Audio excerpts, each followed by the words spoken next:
Welcome to week 9 of the Superflexology Start Sit series, a proud member of the Full-Time Fantasy Network, and we are here for a special spooky Halloween edition. But I'm John Bauer. You can find me on Twitter at The Bauer Club. And tonight I'm joined by, and I gave you guys all nicknames here, Mitch. I'm going to Disney next week, Sorensen. What's going on, Mitch? What's going on, guys? I'm actually very jealous that you are going to Disney. Man, I'm excited. It's going to be a really fun trip. We planned this like a year ago, so it's about time that it's actually going to come through. You're going to have to hit the Millie Maker this week then, based on what I think you're probably going to spend or already have spent. Oh, easily. Yeah, I still have to take out another mortgage payment. Well, best of luck. We also have Jordan, and it's funny because we just talked about this off the air. Jordan, my team probably needs a new quarterback, Lindsay. What's going on, Jordan? It's not just quarterback, but yeah, I'm getting sick. The Bucs are just physically ill all year, but I'll get through it before they will. So hopefully we win some money this week. I was going to ask you, is it the Bucs that's making you sick? Maybe it is. Maybe it's not. It could be. I haven't gone to the doctor to find out yet. And last but certainly not least, Dan, Mr. 8-0 in the Scott Fishbowl 9 Lamagna. What is going on, Dan? You're too kind, buddy. I got my first loss last weekend by less than 2 points. Oh my gosh, I'm so sorry. I don't mean to pour salt in the wound, but yeah, we're going to keep that in the show. Sorry, man. But buddy, Devontae Parker garbage time catches just tanked me. Oh my gosh, that's right. You did tell us that. Well, it's okay though, because I'm going to rebound this week. I'm going to be Monday night in New York for the Cowboys game. And I look forward to the next episode of Superflexology, because every time Mitch is gone, you have great guests, I believe. Well, we recorded a rebuild show actually last night that we'll be releasing next week. So that's going to be the episode that's released. So I won't be having anybody else on. But then next week, for the Start Sit show, it's a 3-man show. So we're going to have to hold down the fort while Mitch is off at Disney. I mean, refresh my memory, who was your guest last time Mitch was gone? I believe it was Liz Loza. So ratings were through the roof. Yeah, it was a good show, and I wasn't sure if it was because Liz was on or if just because Mitch wasn't there, but the jury's still out on that. Leave Mitch alone. It's messed up, guys. Sorry, Mitch. Sorry. It's okay. Anyway. I won't listen anyways. No big deal. Oh, wow. That really hurts me. That hurts me. Anyway, so let's look at last week, guys. So we had some big hits when we look at our start sit picks. We did really well in our sits, and I believe this is 2 weeks in a row that we really hit these. Chubb, Sutton, Edmonds, and we just missed, Jordan, I think you had Tyler Boyd, just missed on that one. So we went 3 for 4 there. Jordan's pick of Juju beating wide receiver 19, that was a fantastic pick. The big misses, and Mitch, I got to make fun of you here on this one because we kind of picked on you for picking Kiki outperforming wide receiver 50. I don't even think he saw the field. Dude, how am I supposed to know that he gets a whole bunch of snaps the week before and then just nothing? I was cracking up because I watch Red Zone every Sunday, and somebody had a catch for them, and with Scott Hansen, he said, "Oh, Kiki Cutie has a catch there," and then he goes, "Wait, nope, that's not Kiki." And then he even said, "He's like, I don't know the guy's name that caught the ball."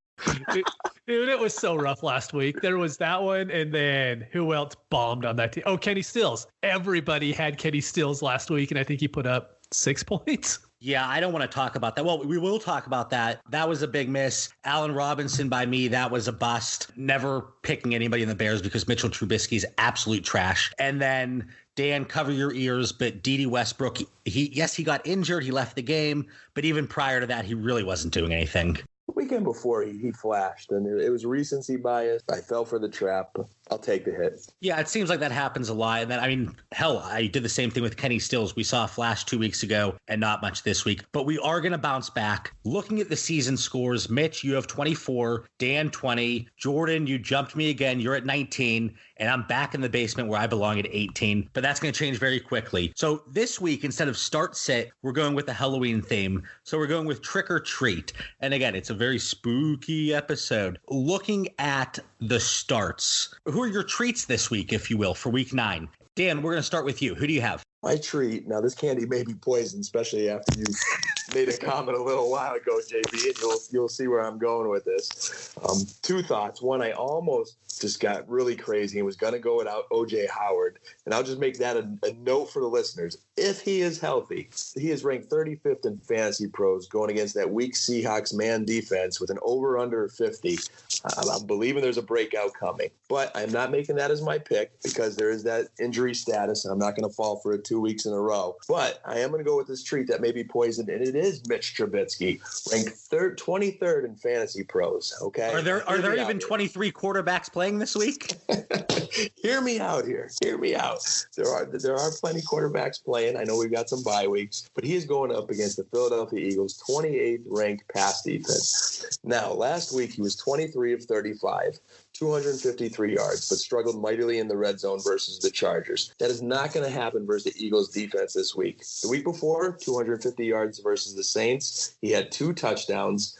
Coach Nagy is still supporting him. I just have this gut feeling that at 23rd ranked, Mitch will finish at a minimum of 4 spots better than that. But I think he is a DFS sleeper, and I'm telling you, start him in your redrafts if you have him. I know it hasn't been easy, but this is the week you start him. If you guys give me good odds, I would make a wager that Mitch Sorensen outscores Mitch Trubisky this week. That's what I'm saying. It's the world against Mitch, but it's Trubisky. Go with him. I did see the report earlier today, and it talked about Nagy talking to Trubisky and said, go back and watch the broadcast. And Trubisky said, oh, I look so serious. That's not how I play. So maybe he'll get back to having fun. I don't know how you can have fun with the way he's been playing. Jordan, Mitch, what are your thoughts on Dan's pick there, Mitchell Trubisky? Like Dan said, it's kind of the world against Mitch. What are your thoughts? I mean, Jordan, your boy did get going in the backfield, so a little bit pressure off Mitch now that the running game's starting to go. Yeah, but we're also talking about expose the Eagles. But we're talking about the Eagles' run D. So if they can't get I understand. But David Montgomery's not Zeke. So if they're able to bottle up Montgomery and they make Mitchell throw, despite how bad their secondary is, I don't trust Mitch. But I mean, it just depends on who you're starting above him. I think he'd be a fine, mid QB2 play for me. But yeah, I don't think it's too crazy. No, in this situation, despite all the knocks of Mitchell Trubisky and what we've said about him so far, I would not be shocked to see him at least finish quarterback 17 or 18. So good enough to get the point if you're starting him over quarterback 23. Yeah, I really like him actually. So I know this is just a start topic, but I'm going to have him in every DFS lineup this week because he's just too cheap. I don't know if he's going to end up, being better than that QB 24 ranking, but he's way too cheap across the DFS industry this week. And you would think that he has upside, like Jordan brought up, that stingy run defense in Philadelphia, not so much in the pass game. So hopefully that's the spark that Mitchell Trubisky needs. Jordan, let's go over to you. Who is your treat for week 9? I had one ready to go, but you got me thinking with the Halloween stuff. So for the sake of Halloween spirit, I'm going to quote the late great Edgar Allan Poe. Bird or beast upon the sculptured bust above his chamber door was such a name as Mark Ingram. Coming in at RB18. I like that. Quoting from The Raven, the excellent poem from Edgar Allan Poe. Mark Ingram's coming in at RB18, and obviously they're going against the Pats. That said, I think the Ravens and Mark Ingram especially are going to be fresh coming off the bye week. And I think the Pats are going to make them have to run the ball. And not just that, I think the Ravens are going to want to control the game on the ground. So I think Ingram's probably a lock for 15 to 20 carries. And like I said, he's going to be fresh. They're going to have to run the ball. So if he finds the end zone a couple times, he should be a top 10 running back. But 18, it's a tough one. It's risky, but I did it for the Halloween. So I'm just going to go out on a limb and go with Mark Ingram. I like that a lot. I really did. And he's going to have to find the end zone to return on that. And what I said about the Patriots defense last week with Nick Chubb, they're a very bend but don't break defense. And we saw Chubb rack up the rushing yards, but he couldn't find the end zone. So if Mark Ingram can find the end zone, there's no reason 80, 90 yards isn't in the realm of possibility for him. Dan, what are your thoughts there? Because I know you're a big Mark Ingram guy as well. Yeah, I was looking at that one, and he is tempting. It may be poison candy like Mitch Trubisky. Jordan and I are on the same trick-or-treat theme there. It's a risky pick. And my concern is, to your point, John, is could he find the end zone? I think that is how you beat New England. You can run on them, but I am uncertain if he does get pay dirt. Right, and that's going to be the key here. All right, Mitch, over to you. Who is your treat for the week? All right, so This wide receiver is ranked wide receiver 44. In the last 2 weeks, he has 19 targets with 8 receptions in each game and totaling 200 yards combined in those Wait, 2 can weeks. I guess who it is? Sure. Is it Danny Amendola? It sure is. Is that yours? No, but I actually, in our co-own league about an hour ago, he was available on first come, first serve, and I picked him up for us. Oh, good job, dude. There you go. Yeah, so, I mean, he's just ranked way too low at wide receiver 44. The over-under in that game is 50. Both defenses are completely terrible and can't stop anything. And he should be ranked higher, but I think it's just one of those to where the rankings haven't really caught up to what he's been doing the last few weeks. I think that's a perfectly fine dart throw in even redraft leagues, but especially at wide receiver 44, I would be very surprised for that one as well if he did not beat that ranking. So Mitch is digging deep once again. Next week, Mitch, you're probably going to have a write-in vote of somebody that's going to be in the XFL and see if they can outperform the ranking that week. But I'll still win, so it's okay. Right. Well, you got to give us some time here to catch up, and we will. And what's going to help me is my pick here. And I don't care if Miles Sanders plays or he does not. He did not practice on Wednesday due to the shoulder injury. He says he's going to play, but I'm going with Jordan Howard in the revenge matchup. Revenge, it's going to be a very scary dish, best served cold here with the Halloween theme. He's going to beat running back 24. Jordan Howard is 12th in the NFL with 19 rushing attempts in the red zone. 11 of those come inside the 10. 8 of those come inside the 5. Those 8 attempts inside the 5, that puts him in 4th in the NFL, only behind Sony Michel, Dalvin Cook, and Mark Ingram, who we just mentioned. Last week, season high 73% snap share, and of course that was due to the Miles Sanders injury. I know we look at the Chicago defense and we tend to shy away, but when you look at adjusted line yards in terms of their defense, they rank 19th. Losing Akeem Hicks, that's going to be a problem for this defense. 2 of the last 3 games, they were absolutely gashed by Josh Jacobs and Latavius Murray, both of which got over 100 rushing yards. In this game, and we talked about the Bears and Mitchell Trubisky, an offense that hasn't been able to get it in the end zone, I expect the Eagles to be in a very positive game script. And especially if Miles Sanders is out, Jordan Howard's going to have over 20 touches. You need to have him in your lineups, and he's going to be a comfortable running back 2 in week 9. What do you guys have to say about that? Because that is a guaranteed point, locked and loaded. I like where you went with it, John. I'm really liking that Eagles backfield right now, both backs. I think the Eagles are running through those backs because they're underperforming at wide receiver. The over-under for that game is 43. I think it's a sneaky over. Eagles-Bears all day. I think you're onto something, John. Plus, a little precursor here for my sit of the week. Hopefully you get this point because you're kind of far behind us, John, so Mitch, Jordan, and I don't mind too much if you get this one. But that would support my sit of the week. Well, I appreciate your kindness in wanting me to catch up a little bit. So, unfortunately for me, I think all 4 of those are actually really fantastic picks, and I do see all 4 of us getting a point. So, for the sense of camaraderie and being a team here, I'll allow that. So, let's move on to the tricks of the week. So, who are we sitting? Jordan, let's start with you. Who's a guy, week 9, you do not like compared to the Fantasy Pros consensus rankings? All right, this week I'm going to stick with running back, and he's actually right behind Mark Ingram at RB 19, and that's the Rolls-Royce Phantom. There we go, Halloween stuff. Royce Freeman going against Cleveland. They're starting Brandon Allen at QB. That's disgusting. And like always, he's going to be sharing the backfield with Phillip Lindsay. And quite frankly, I think Denver is going to be punting a lot. And at RB 19, I want no part of Royce Freeman there. None. I would think that if the Browns are going to be smart here, and I know that's a big question mark right now with what we've seen so far this season, they're just going to stack the box and not allow Royce Freeman and Phillip Lindsay to beat them. Dan, Mitch, what are your thoughts there on Royce Freeman here? I love that pick. Actually, I think Cleveland Browns defense and DFS this week is going to be huge. So I absolutely love that Freeman pick as well. I like that. Yeah, I actually haven't thought about the defenses at all yet, but I think the Browns, they're definitely somebody to keep on your radar. And Dan, what were you going to say? I was just going to say I don't like Royce Freeman, period. So good pick. Oh, get out of here. Come on. Oh, it's because he loves Lindsay. Exactly. I hate them both. They both suck. But overall, yeah, I like Royce Freeman, but this is just going to be a really nasty game script for them. So I do like that this week. Mitch, over to you. Trick of the week. Yeah, this one's, I think everyone should sit him. Sony Michel. This isn't going to be a week where the Pats are going to be able to play from ahead. Actually, I think they're going to lose this week. And it's definitely going to be more of a James White and Rex Burkhead kind of game. And this is going to be a game kind of where what happened with New England against the Jets to where he might get 9 carries and that's it. I think Baltimore is going to win. So I just don't think there's any way I'd play Michelle in that kind of game script.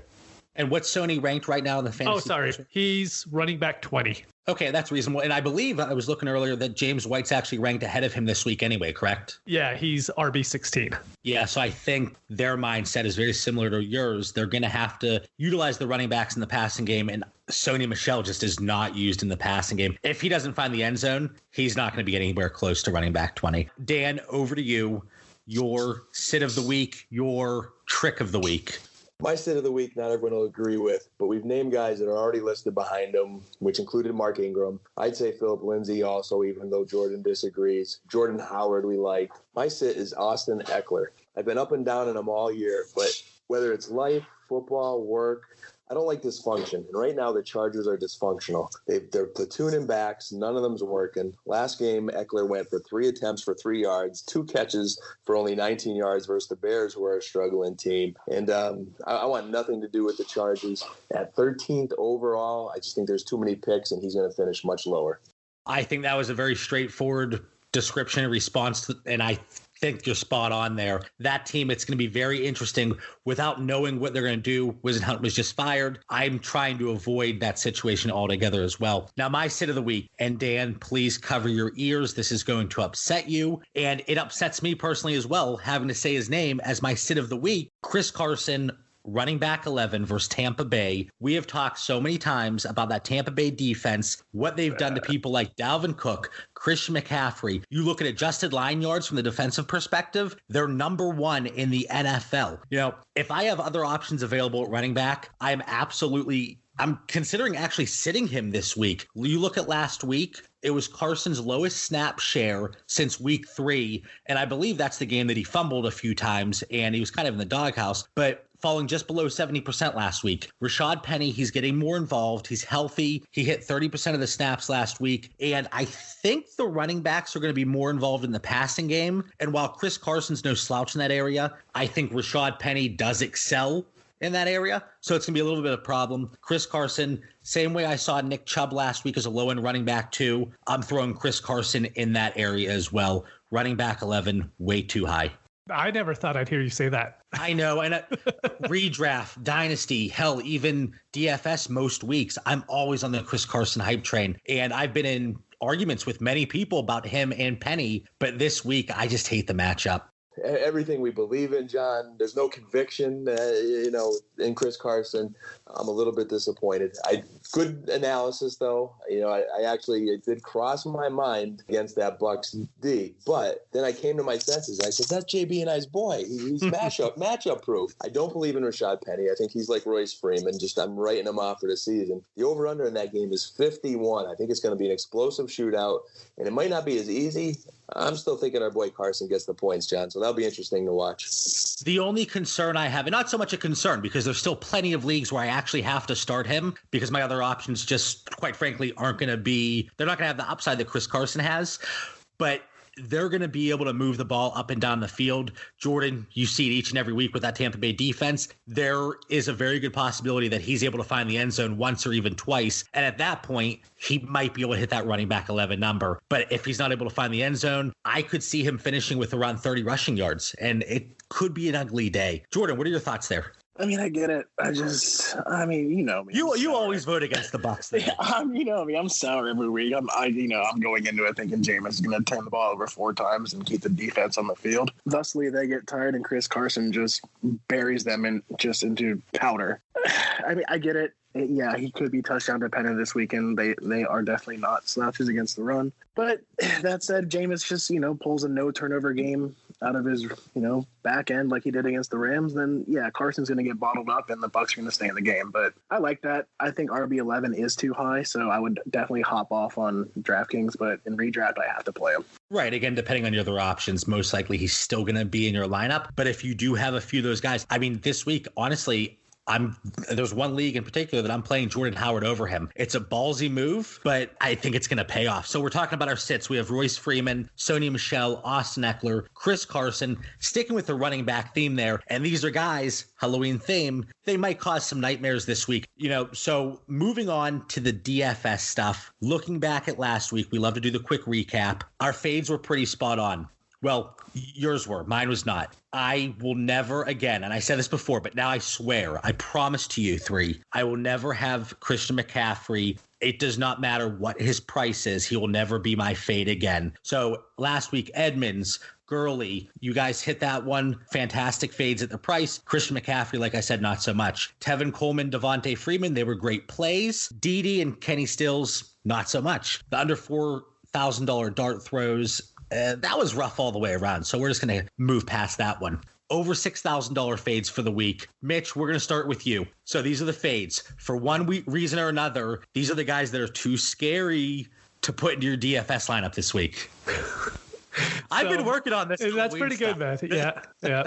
Got to get the dad jokes in. But Absolutely. Mine's going to be T.Y. Hilton against Pittsburgh. Since the Mika Fitzpatrick trade, the Steelers defense has just shut down the opposing team's wide receivers. And it's not just so much that I really don't like Hilton in that matchup. So he's $6,500 in price. Right above him is Devontae Adams, Allen Robinson, and Odell Beckham. And right below him is Keenan Allen, Juju, and John Brown. And I don't see how there's any way you're going to click on Hilton and play him over any of those guys. And the matchup's really tough. If you look, I mean, they shut down Keenan. The Pittsburgh Steelers did shut down Keenan. They shut down Boyd. They shut down everybody lately ever since that trade went through. So, and they're actually looking pretty good right now. So I don't know, John, you might have to eat some crow and admit Steelers, they might actually be pretty good now. Yeah, I mean, I don't know if you've noticed, but I haven't been picking on them the last few weeks. Ever since they shut me up, it was the Cincinnati Bengals game where I was talking up Tyler Boyd and I had him in every start situation. And, well, that did not pan out. So I can see where you're coming from with that. You mentioned John Brown. It's crazy to see his price climbing so high. It is. It has to just be his ownership last week because he didn't pay off last week. He only had 10 points, but he's still so high owned that I think they're just going to raise his price to finally drop that ownership a little bit. I think it's the ownership percentage as well as the matchup this week. They have a juicy matchup against Washington, but it's just crazy because the names that you listed and rattled off, and then you casually threw John Brown into that, which I love John Brown, but it's just crazy to hear him in the same breath as some of those other guys. Dan, who's your fade this week over $6,000? I'm happy you went to me next on this one because I'm going to stir this pot here with this conversation you gentlemen are having. I can't believe my ears. You're saying the Steelers are good. They just played the Dolphins, guys. Did you watch the first half of that game? They were almost Hey, don't put words in my mouth. I was talking specifically about the defense. It was Mitch that said they were good. And then when I look at that mid-range 6,500 pool here, I like Hilton versus the Steelers. Now, is he a great pick? Will he be in my DFS lineup? Not necessarily. I do agree with the John Brown take. I think he's a hot one this week. But in looking at that range, my sit of the week is Odell Beckham Jr. Damn you. Uh-oh. I am not paying, and I get the feeling John's not paying, $6,600 for a mere 13.7 average. He's a limited participant this week in practice. He should be okay for game day, but then he's going to be shut down by Chris Harris when he's covering him, and the Browns' ship is sinking. I think Cleveland's a few-point favorite. They're projected to score 21 this week, but I even be bold not only to sit OBJ, but to say the Broncos upset Cleveland in that sinking ship. Well, yes, I also have Odell Beckham Jr. It's a battle of the juniors, right? Odell Beckham Jr., Chris Harris Jr., and I think Chris Harris is going to win this matchup. It's not only that Odell Beckham has not been effective up to this point. You know, he hasn't had the ceiling that we've been hoping for. I know he had that one game that really popped off, but you look at Chris Harris specifically, teams really aren't throwing against him. So I was looking at some numbers today. He has been in coverage on 299 snaps, 30 targets against him in 8 games. He's given up 18 receptions in those 8 games, 275 total yards, 1 touchdown against. That's only 34 receiving yards against per game. With the dysfunction that we're seeing in Cleveland and the way that they're playing, and quite frankly, the whole thing is ugly, minus Nick Chubb. You know, he has looked strong. But you talk about Odell Beckham, he was an easy fade for me at wide receiver 10, the $6,600 price tag. So, Dan, you and I were both getting the point on that one. I can already feel it. Jordan, who do you have? It may come as no surprise that I'm going to go with a buck here. It's going to be Mike Evans at 7,200. I loved him last week. I think he was at like 6,600. So obviously when he, just completely went off last week, he just was the biggest value ever. But, just what is Jameis? What are the Bucks? Mike Evans has put up 2 zero burgers this year. He's made my fantasy team feel like Halloween, like most weeks. At 7,200, I don't know if I'm ever going to play him at that the rest of this year. It's just too expensive for me. If he ever drops back down to the 6, I'll play him, but I don't trust it. I don't know who's going to be the guy. You never know if it's going to be both or Godwin or Evans. I hate him. You talked about not knowing which one you're going to get, the good side or the bad side. And again, Halloween theme, talking about candy. Do you guys know the candy Mellow Cup? No. And I've asked other people this before in other conversations, but it comes in the same wrapper and it's a cup, like a Reese's cup. And I remember when I was younger, you would get your candy, and maybe it's like a Pittsburgh thing, hell, I don't know. But you would reach in your bag and you'd feel the cup and you take it out and you get a Mellow Cup instead of a Reese's cup. That's what this kind of feels like, quite frankly. You reach in your bag, you think, oh, this is fantastic. And it's a shitty Mellow Cup. You guys haven't heard of this? I think that's it's like what is it, like Mr. Goodbar, or like what are those, like I don't know. Yeah, trash. Anything with marshmallow, coconutty stuff, just trash. Just don't. You know what? I'm gonna tweet it out. Throw Mike Evans in the trash. With the Mellow Cups. Okay, I like that. But anyway, I'm going to tag you guys. I'm going to tweet out a picture of a Mellow Cup, and you can confirm whether or not you have ever seen this before. It must be a Halloween theme. I think I'm on another planet tonight. I got the Steelers being good when they play the Dolphins. I got a Bucks fan saying Mike Evans is a Mellow Cup, or I know John intervened with the Mellow Cup there, but the Bucks are smashing, Jordan. Evans and Godwin are going to go off this weekend. I think that sound says it all. I hope. No conviction now. No conviction. Hey, I'm going to go back to this. Conviction in Jameis Winston. You cannot have conviction in Jameis Winston. Every other week you can. Every other week. Wait, Dan, real quick. You called me out earlier for my lack of conviction on Chris Carson. I have conviction. It's just against him this week, which you didn't want to hear. Touche. A good one. There you go.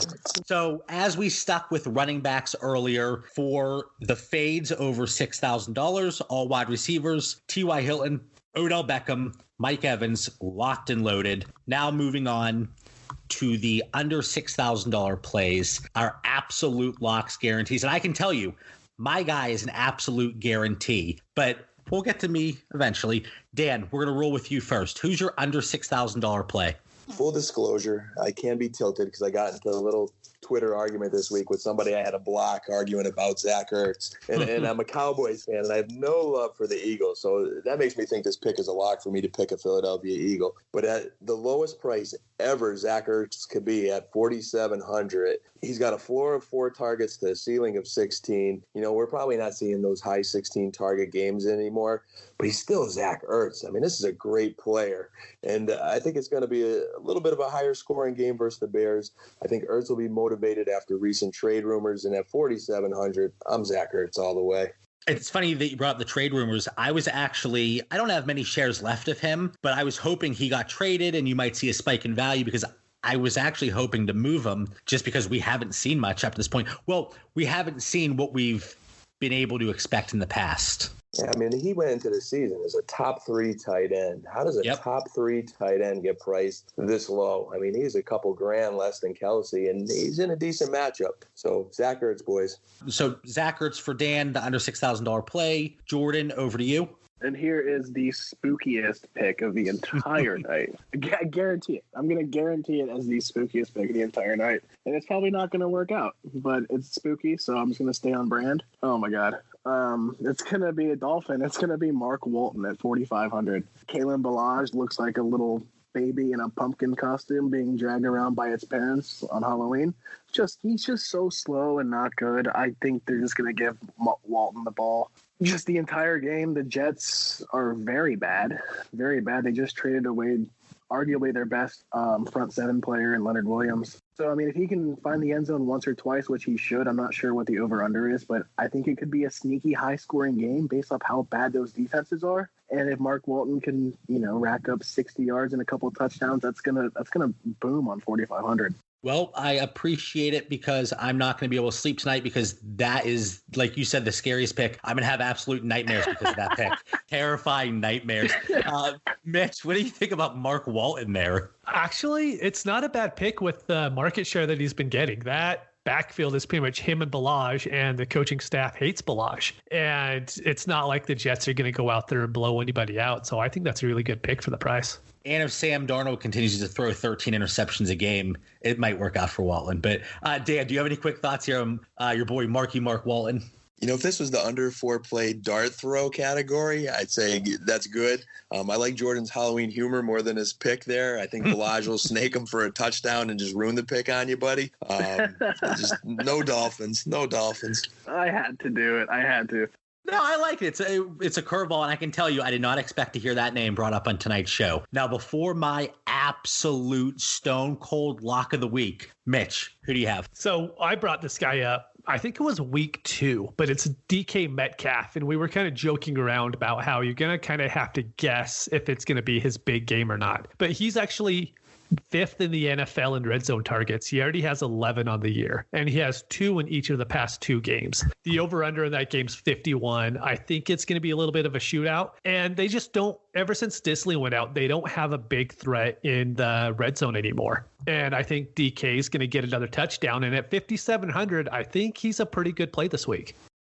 You kind of mentioned it, but I think he's been the biggest beneficiary from a touchdown upside perspective once Disley went down. They're utilizing him as a tight end in that red zone. Yeah, he's getting tons of looks too. I mean, just not even, there was games, I think not last week, but the week before, he got 8 targets. And it's just for his price, you have that upside of what John Ross was doing early in the season to where he could catch a long one, and then he's also getting the red zone work. There also is the possibility that he finishes the game with 2 points, but that upside, it's there.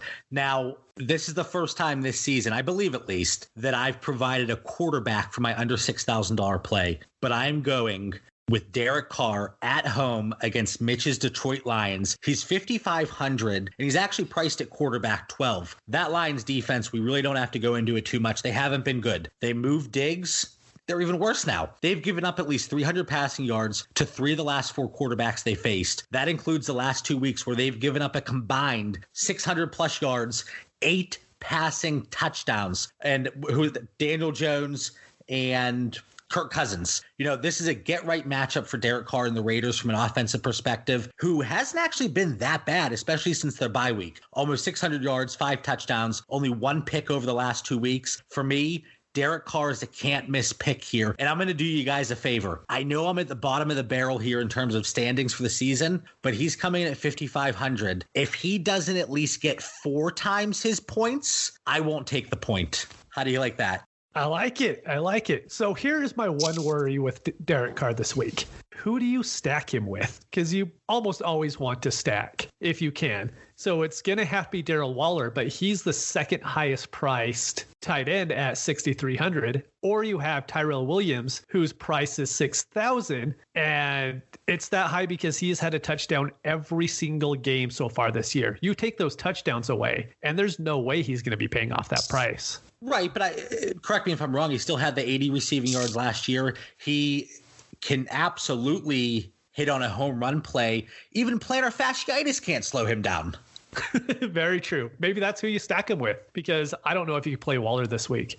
I might go, well, I was going to say the all plantar fasciitis team. I might go Tyrell Williams and Amari Cooper, but Amari, they're on that Monday slate, and I'm looking more at the Sunday. Right. But yeah, maybe if I'm doing an all weekend slate, I go plantar fasciitis at my wide receiver core. Dan, what are your thoughts there on Carr as my absolute locked and loaded pick of the week? I've been arguing with you a lot lately, John, so I'm going to side with you on this one. And I have Carr as a GPP play. I know you bust me every week for having about like 100 different lineups. But, you know, to Mitch's point, who do you stack him with? I think Darren Waller's matchup proof. You know, he's just not – I know some teams play better versus a tight end, but they can line him up anywhere on the field. I think he's a wide receiver, and he's scoring more than Odell Beckham, who we mentioned before, averaging 17.2 draft king points for Waller. So if you are going with Carr in that lineup, why not have Waller? And then in your other lineups, that's when you fade Waller and you go to my pick earlier of Zach Ertz. So I like JB's pick a lot there. And I also want to compliment yours, Mitch. I didn't get to do that before with Metcalf. Just a little side note of watching last week's game. I know in one of our previous shows I was joking he's just deep ball or bust, but now he's doing drag routes and he's going across the middle and active in the red zone. So kudos to the Superflexology boys with their latest picks here. Well, thank you, and hopefully it pays out. And yes, Dan, we know you do several lineups, not only over the weekend, but on the Monday and Thursday night single game slates. And I always enjoy the commentary in our group chats because, especially on Sunday, and Mitch, you know this, Jordan, you know it well too. No matter who scores a touchdown, Dan jumps in the chat, screams his name with 7 exclamation points because we know that Dan had that person in his lineup, at least one of them. Or it'll be like an angry face. Right. Yeah, like the angry cussing face. Yeah. Exactly. Yep. I appreciate that. If I don't have players on board, and normally it is the angry face because it's the one guy I didn't pick, you know? Well, that's why you have to do 101 lineups this week so you can get those extra guys in there. So we had our over $6,000 fades. We had our under $6,000 plays. Now, guys, we were 0 for 4, and we weren't even close on our under $4,000 dart throws last week. So let's hit at least one this week. And Jordan, let's start with you. Who is your under $4,000 dart throw for week 9? Oh, man, I'm going to dig him up from the grave just to haunt Dan from, I don't know, week 5, week 6. The old Chicago Bear himself, Anthony Miller at 3,700. I know I was, kind of crapping on Trubisky earlier, but at 3,700, if I'm not going to have A-Rob, Miller's probably going to be the guy I want against that Eagles D. The chance of a boom for him, 1 or 2 touchdowns, has got to be high. I know he just hasn't done it this year, but, it's the Eagles D. Something's got to go right?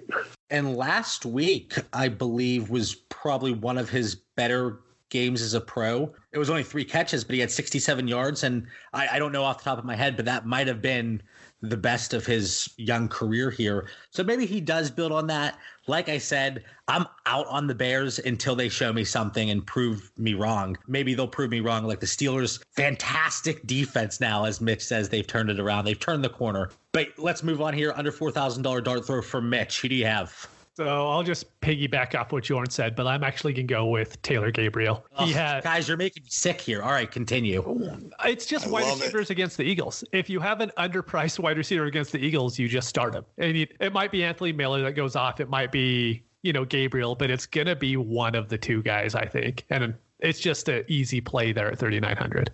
I warned the listeners. I said this was going to be a spooky show. And with some of these picks, like I said, you're going to have some nightmares. So I apologize. But Dan, over to you, under $4,000 dart throw. I just have a smile from ear to ear after those last 2 picks, just promoting my Mitch Trubisky start of the week. So thank you, gentlemen. But my under 4K play, you got to keep scrolling. You might have arthritis after you've scrolled so far down. I'm getting away from the Adam Humphries train. Fool me once, shame on you. Fool me twice, shame on me. I'm not going down that road a third time. I was going to say, what if you've been fooled 7 times so far? I'm done, man. I'm done. I am going way, way, way down. And going back to the name we did mention last week, going back to Jordan's Tampa Bay Bucks here. But Brashad Perryman. I know, guys, it's Halloween and this is scary, but $3,000. I've struggled with these 4K picks. They're dart throws for all of us. We've had this conversation. But if I'm going to go a dart throw, I'm going all the way down. He had 4 targets last week. One was in end zone, which he caught a touchdown, but one of his feet were out of bounds in the red zone there. He is a deep threat. Seattle's secondary can be toasted. Maybe O.J. Howard's out. They've got to attack that middle. And if just maybe Jameis Winston could have an accurate throw downfield, he could be a home run at 3K. And Dan, I know you have mentioned this multiple times in the past, and I don't want to make any excuses, but for the listeners, we record this show every week on a Wednesday. And at this point in time, none of the injuries are really locked in stone, where a lot of these really cheap plays, they scream value later in the week, Saturday, Sunday morning, whenever we find out players are out. So, Dan, like you mentioned before, these are dart throws. And at this point in the week, it is really tough to find somebody that might be relevant come Sunday. Yeah, it's really important for the listeners to hear our analysis and our thoughts behind it, because I don't know how many times, I'm sure all of us, we see our picks come Saturday, Sunday, and we're crafting our lineups, and we wish we could go back to the show a little bit because something happens that alters that. But at least if they get the analysis and the strategy behind it, it should help our listeners make a mind for themselves and put in some good lineups. I completely agree with that. And, last up here, my under $4,000 play, and I did not want to get yelled at by you three. So I did not pick Jalen Samuels because he's exactly $4,000. He was the first guy that popped in my mind because we talk about players where the situation's changing and there's an injury. And I thought, okay, please be 3,900 so I can put him in here. But he was 4,000. So I stayed away. I went $100 less, and it looks like Davante Adams might play this week. He was involved at practice today on Wednesday, but I'm going Allen Lazard at 3,900. His snap percentage was 80% in week 7. No Davante Adams, I know. MVS got injured early, I know. I believe Geronimo Allison was also injured that week. But last week he was up to 70%, almost 70%, and that was with MVS back. So I think even if Davante Adams does play, we're still going to see a solid snap share for Allen Lazard. And over the last 2 weeks, he's had 8 receptions on 9 targets. He's been highly efficient with the opportunities he's had. And of course, if Adams comes back, that's going to decrease. But we've seen secondary receivers have success against the Los Angeles Chargers over the last 2 weeks. We talked about Anthony Miller, A.J. Brown 2 weeks ago. So these secondary receivers, they've been able to do a little bit, nothing crazy, but they've had some success against this Chargers defense. And Dan, you talked about this team being dysfunctional, losing their OC, they're moving on, and we don't know what to expect from this team overall at this point. So Allen Lazard, he's my dart throw at 3,900. We're sitting here on Wednesday. I'm not loving it. I would have preferred Jalen Samuels, but again, I didn't want to get yelled at by you guys. One thing I didn't notice about Lazard, sorry to jump in real quick, but he's huge. He's a big dude. I didn't realize he was that big, just watching him in the preseason and stuff, but he's like 6'5" or 6'6". He's a big dude out there. He does have 1.0.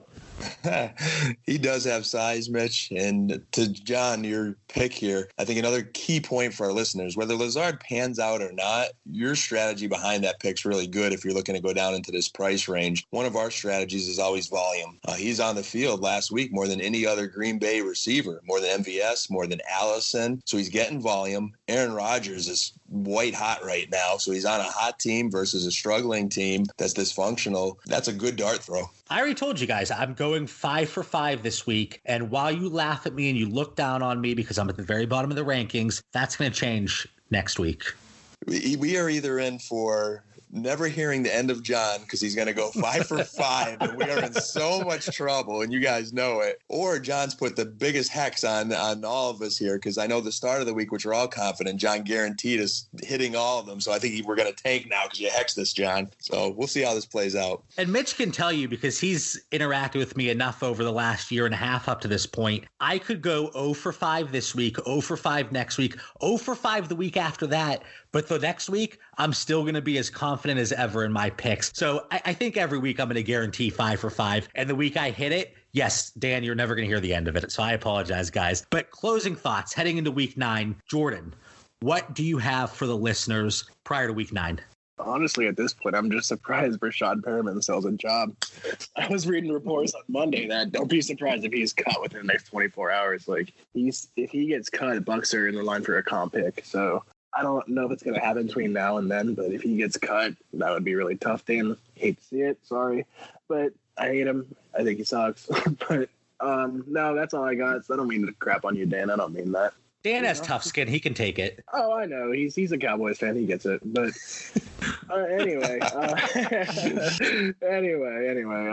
I don't really have any other thoughts on that. I'm hoping Jameis can turn it around, but it's not going to happen. So hopefully the other games are fun that I'll watch on Sunday. You mentioned the comp pick for Rashad Perriman. The Steelers in the same exact situation with Dante Moncrief. I think they get a 3rd round pick if he's cut. I cannot believe he has not been sent packing yet. But anyway, yeah, I think that's, a good thought. And hopefully it's not before this weekend's game. So Dan still has a chance there. Dan, over to you. What's your closing thought here heading into week 9? Before that closing thought, guys, I think it'd only be fitting just to plug the World Series right now. Top of the 7th, Astros up 2-1, Game 7. So, maybe by the time the listeners will have heard this, something historic or crazy will happen to finish that World Series game. Wait, hold on. What's this World Series you speak of?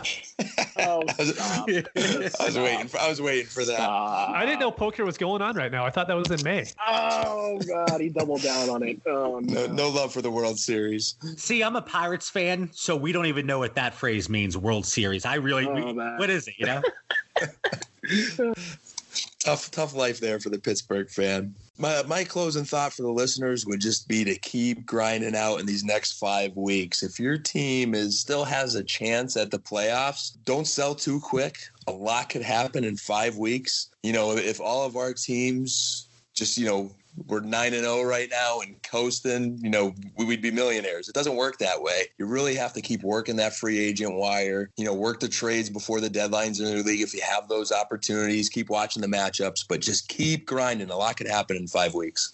Mitch and I talked about exactly that. These are the times, whether you're a contender or rebuild, especially in Dynasty, obviously, that you're able to pick up tremendous value, because if you're selling pieces to a contender, they're willing to overpay to make a push for the title this year, and vice versa. So this is the time that you're really able to take advantage of those changing values, because people, they're ready to go into the rebuild or ready to contend. And if you're active right now, you're going to reap the benefits. So, Dan, I completely agree. Not only should you be active year-round, obviously in Dynasty, but you need to be active during the whole season, redraft, Dynasty, whatever the format is. So spot on there. Mitch, closing with you here. Closing thoughts, Week 9. I just want to say for the DFS guys out there, just keep an eye on your bankroll management right now. It's really easy to where you've grinded out these last 8 weeks. You have a pretty decent profit. Just be careful and don't enter in those $50 and $100 GPPs, just seeing that big prize pool. I made the mistake last week. I was doing very, very well on FanDuel. I'm like, hey, I'm going to enter this Monday night showdown slate. It was just dumb. I wasted probably 30% of my profit on it this year. And it was just a big waste of time to do that. Just like the Pirate fans aren't familiar with the term World Series, what is profit? I'm not familiar with that. We'll teach you. We'll get you all caught up.